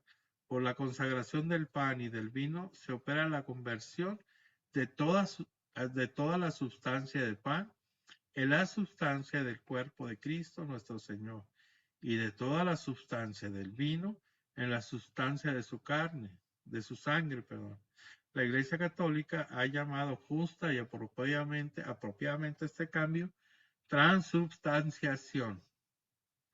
Sí hemos oído de esto, ¿no? De la transubstanciación. Es el que se convierte el pan, la hostia se convierte en la carne de Cristo y el vino en la sangre de Cristo, ¿no?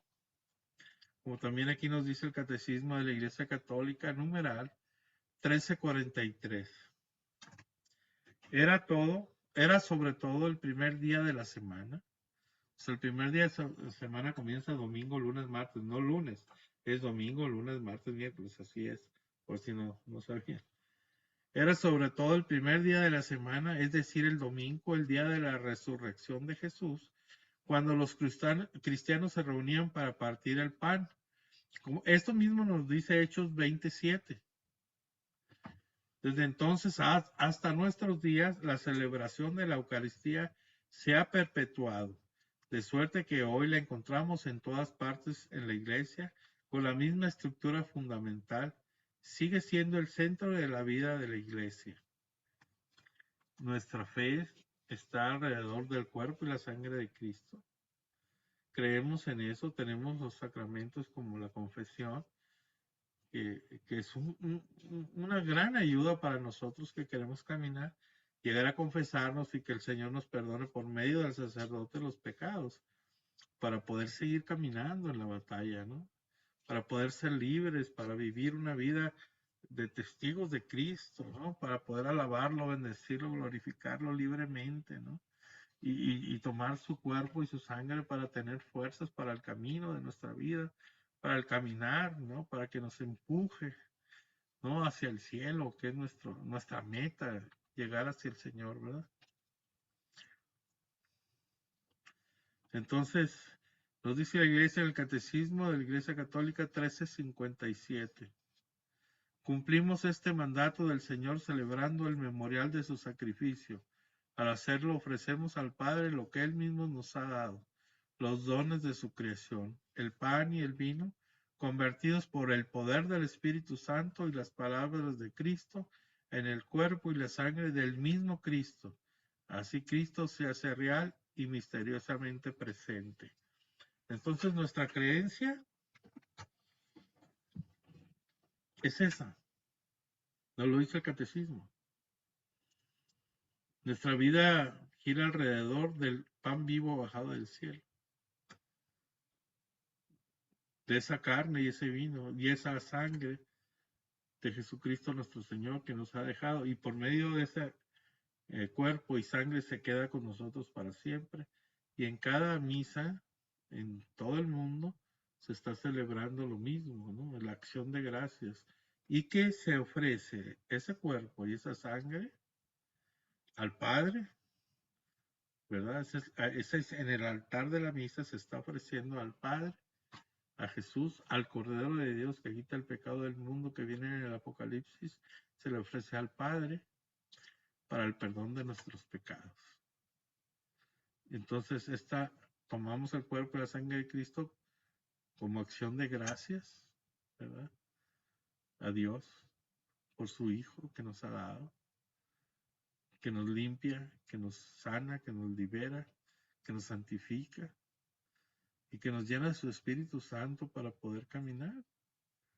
La fuerza que necesitamos para caminar, para darnos a los demás, como Cristo se dio en la cruz por todos.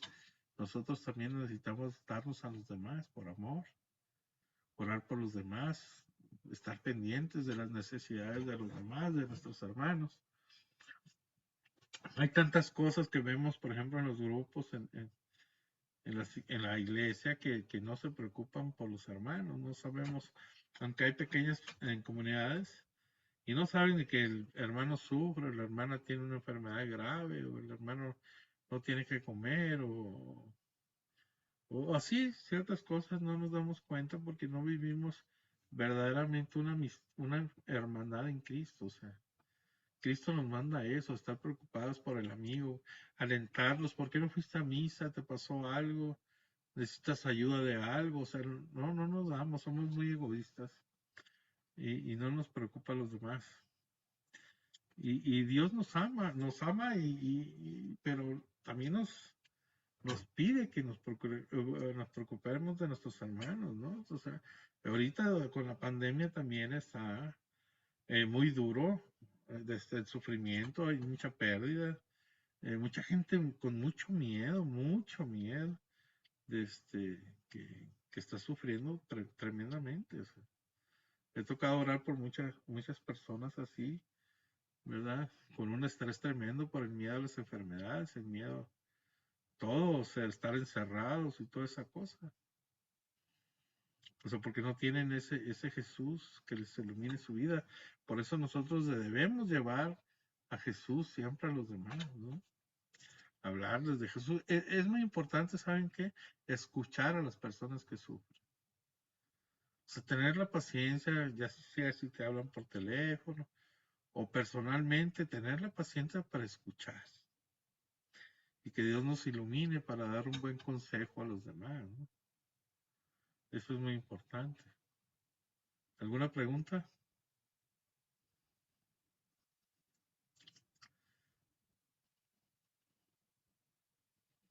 ¿Algo no quedó claro en esto?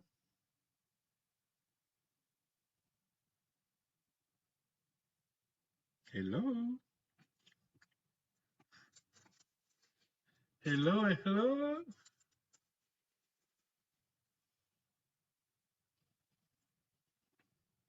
¿No? ¿No, Lucy? ¿Todo bien? Todo muy bien, el capítulo, digamos, capítulo muy interesante porque trae mucho para nosotros que tratamos de seguir el camino del Señor, ¿verdad? Sí, Que no es fácil, pero pues aquí nos dice que solamente es el Padre el que nos da ese llamado a seguirlo, nos da las fuerzas para continuar. solamente Él. Así Pero es, también, hermano. o sea, nuestro corazón cómo está, ¿no? Es que a veces ni nos damos cuenta de ese llamado porque estamos cerrados a eso. En mi caso, pues, ¿cuántas veces no me habló el Señor y yo no me importaba? Hasta que ya lo tuve de frente, o sea, tuvo que ser así porque yo no hubiera creído. Y pues tenía yo rezos de mi madre, de mis hermanos y de todo el mundo por mi conversión y el Señor se apiadó de mí, pero cuando yo no quería saber nada, ¿no?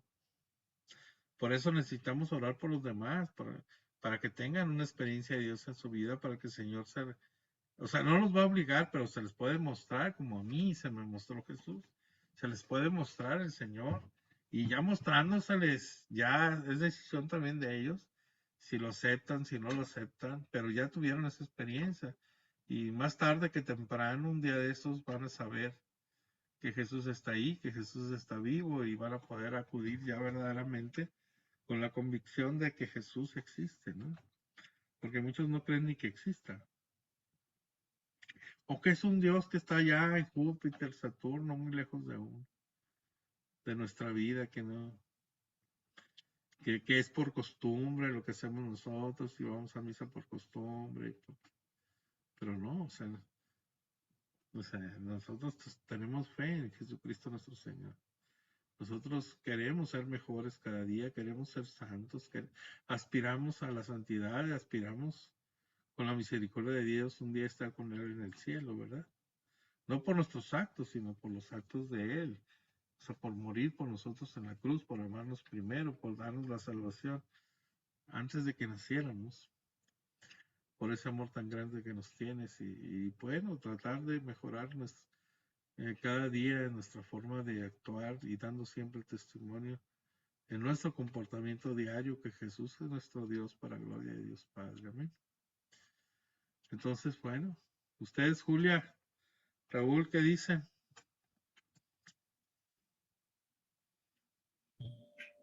No, está bien.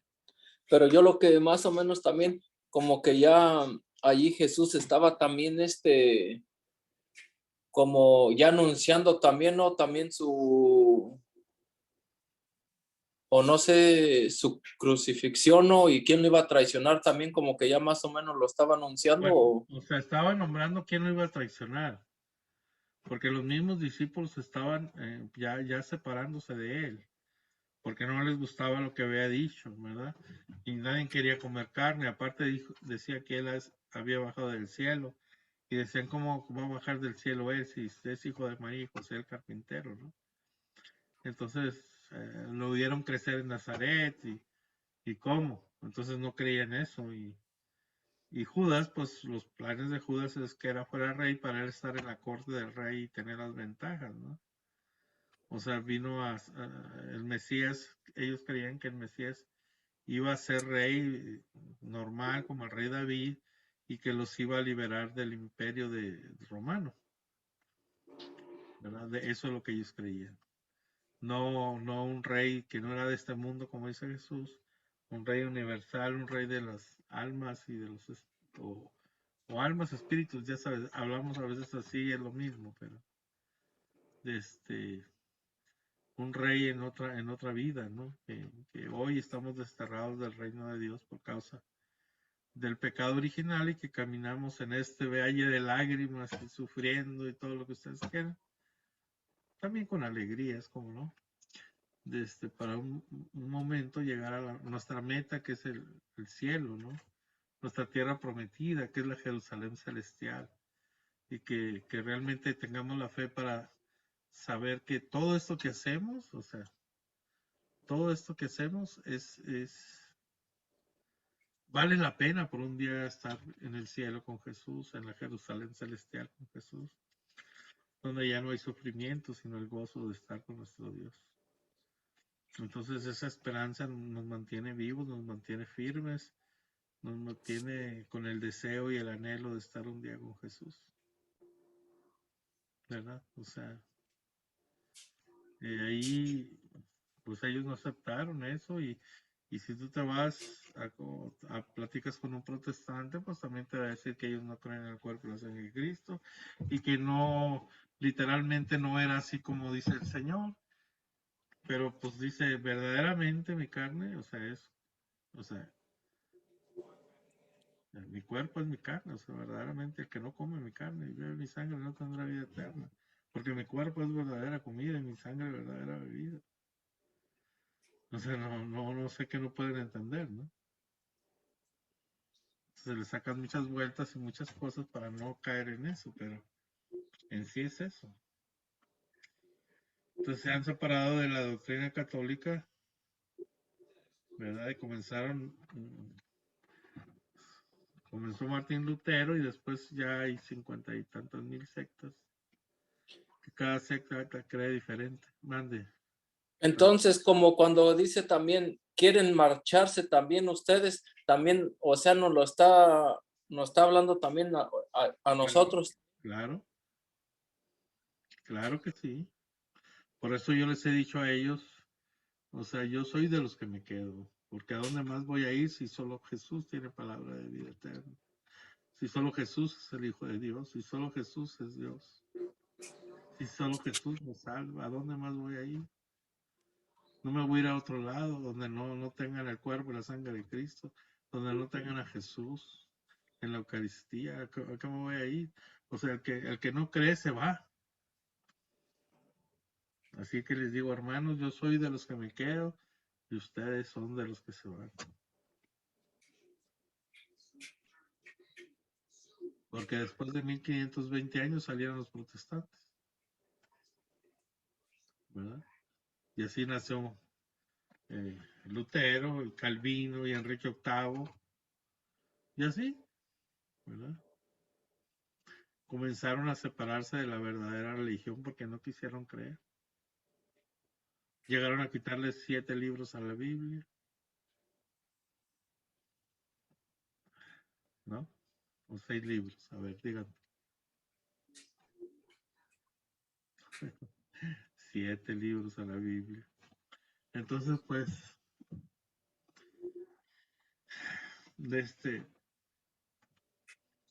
cada quien puede creer. Los mismos discípulos que andaban con él, que vieron todos los milagros, dijeron, no creemos, no, esto no es cierto. No me puedo yo comer tu carne ni beber tu sangre, tú no eres. Nosotros no somos carnívoros, ¿no? Sin embargo, pues, desde los primeros siglos, desde los Hechos de los Apóstoles, vemos cómo se reunían los domingos y partían el pan y se consagraba el pan que se convertía en el cuerpo y la sangre de Cristo, ¿verdad? Por eso dice San Pablo. O sea, si no fuera así, ¿por qué dice San Pablo? Por eso están como están, por eso están enfermos, porque están comiendo la carne de Cristo y bebiendo su sangre indignamente. O sea, si fuera así nomás un recordatorio del pan, pues no pasaría nada, ¿no? O sea, pues comen y ya, ¿no? Pero no. Y dos veces lo dice San Pablo, ¿no? Del comer, o sea, de comer sin estar el cuerpo y la sangre sin arrepentirte de tus pecados, sin nomás comer el cuerpo de Cristo. Como pasa mucho ahora en estos tiempos también. La gente no se confiesa o que se confiesa mal, y el confesarse mal y el no no arrepentirte de tus pecados, la confesión no va a ser válida. Así de sencillo. Y en vez de ayudarte, pues te vas a enfermar y todo lo demás por comer indignamente, como dice San Pablo, el cuerpo y la sangre de Cristo. Así de sencillo. ¿Alguien más? Elizabeth, ¿algo más?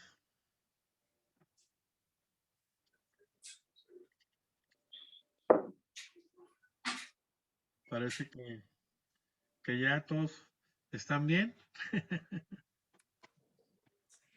que todo está bien, que entendimos todo. Claro, estamos explicándolo esto, o sea,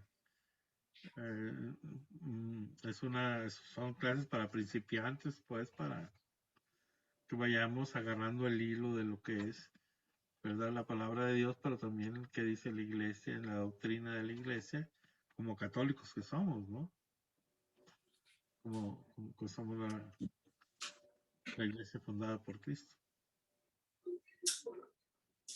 Entonces, acuérdense que la palabra religión significa lo que tú tengas, la relación que tengas con un Dios, ¿no? O sea, religión no significa nomás que seas católico, cristiano, lo que sea. No, puede ser budista, maometano o lo que sea. Lo que crees en Confucio, o sea, la sola creencia en algo así es una religión, se le llama religión. Reliegare se llama esa comunión que tienes con una iglesia en ideas y lo que crees y todo. Es una forma de llevar tu vida hacia lo que tú crees, es una religión.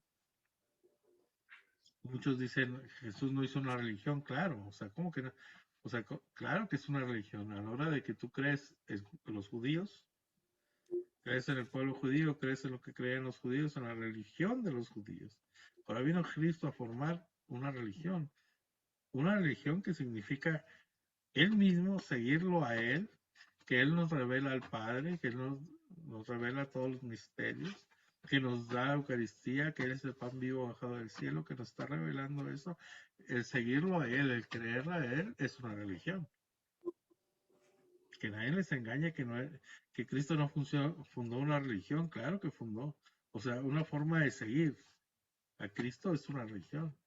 El ser cristiano, el ser evangélico, el ser creyente de Jesús, católico, o sea, es una religión.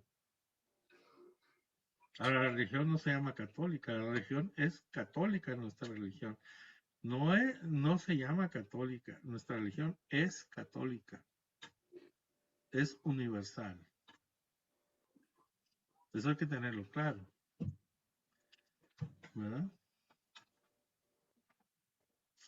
Entonces es cuestión de irse a los primeros siglos, a San Juan, sus discípulos San Juan, los padres de la iglesia, para entender el procedimiento de por qué somos católicos, de aumentar nuestra fe entendiendo a los padres de la iglesia, a los discípulos de San Juan Evangelista, ¿verdad?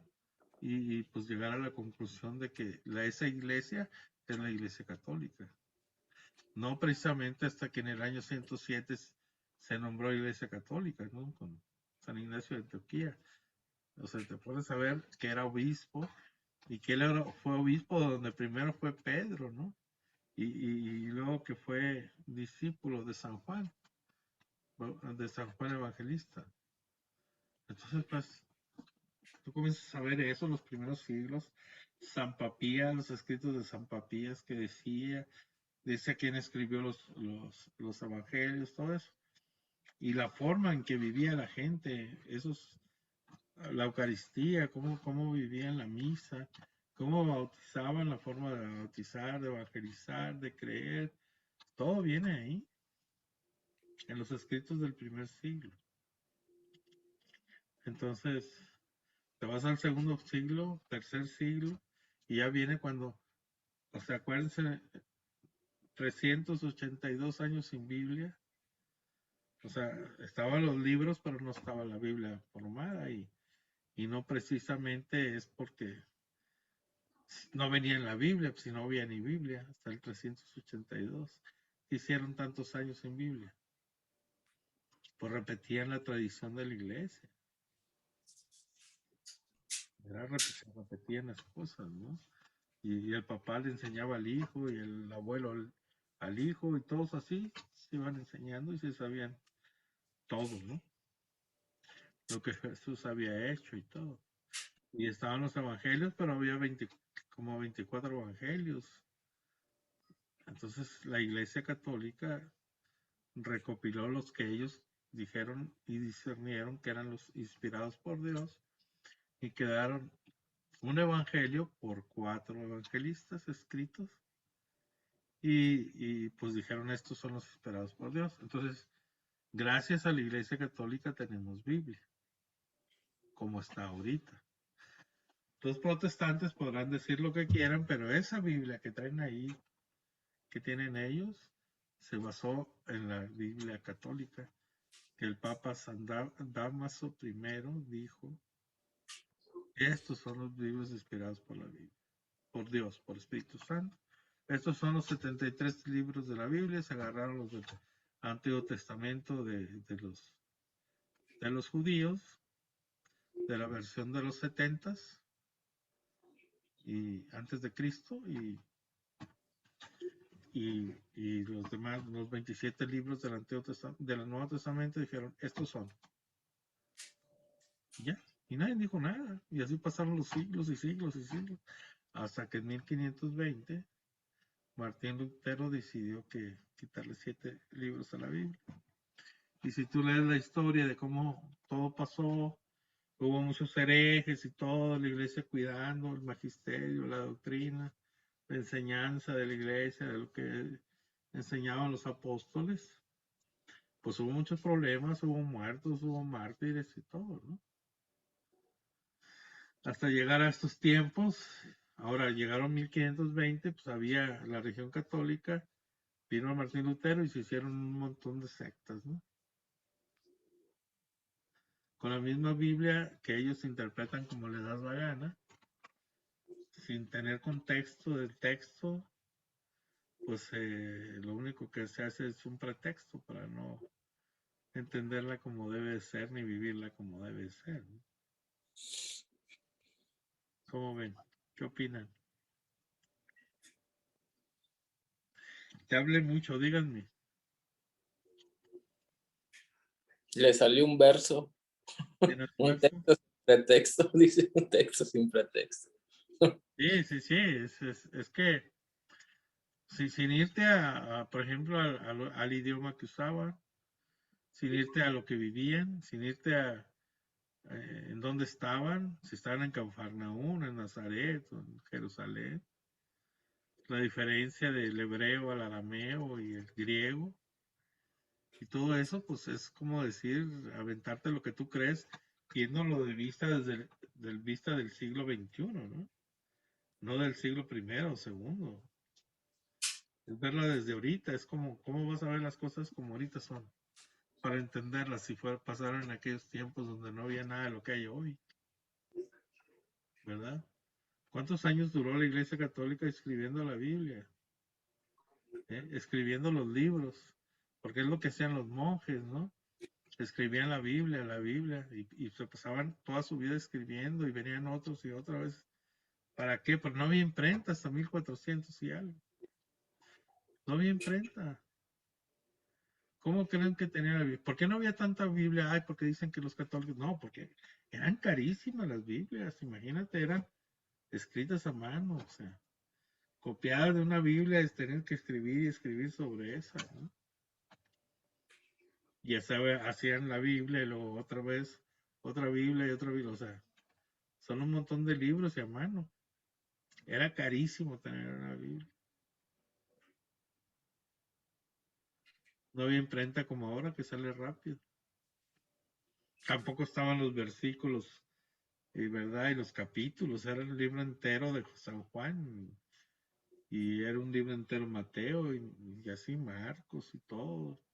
Ahora ya tenemos para más facilidad para nosotros los capítulos y versículos, pero no podemos agarrar un versículo para afirmar algún acontecimiento, porque lo podemos sacar de contexto, de lo que realmente quiere decir el escritor sagrado, ¿verdad? O sea, si tomamos un solo versículo, necesitamos ver el contexto y también necesitamos ver de qué está hablando, ¿verdad? Yo les he platicado que me he encontrado así gente hablando mal de la iglesia y que diciendo, por ejemplo, uno ahí en medio de mucha gente en Guadalajara, en un tianguis precisamente, y tenía un montón de gente que lo estaba escuchando y hablaba de que los sacerdotes católicos son unos anatemas, son echados al fuego eterno porque esto y esto y esto. Y que ahí decía en la Biblia. Ahora, tú, o sea, tú, ustedes, díganme, ¿había iglesia católica en ese tiempo? Él estaba hablando del Antiguo Testamento. Primero, ¿había iglesia católica? Pues no. Y él con la Biblia aseguraba. Y decía a todo el mundo, aquí dice. Y entonces yo me adelanto hacia donde estaba él y le digo, a ver, ¿dónde dice? Me dice, aquí dice. Y le leo y le digo en voz alta, usted es un mentiroso, porque dice esto. Los sacerdotes de Baal serán anatemas. O sea, los sacerdotes de Baal, que Baal era el diablo. Entonces no los católicos, ¿sí me entienden?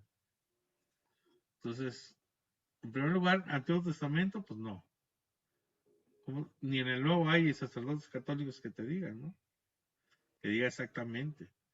Dice, por ejemplo, que hay que formar obispos, presbíteros y diáconos, ¿verdad? En el Nuevo Testamento, pero en el Antiguo, ¿qué?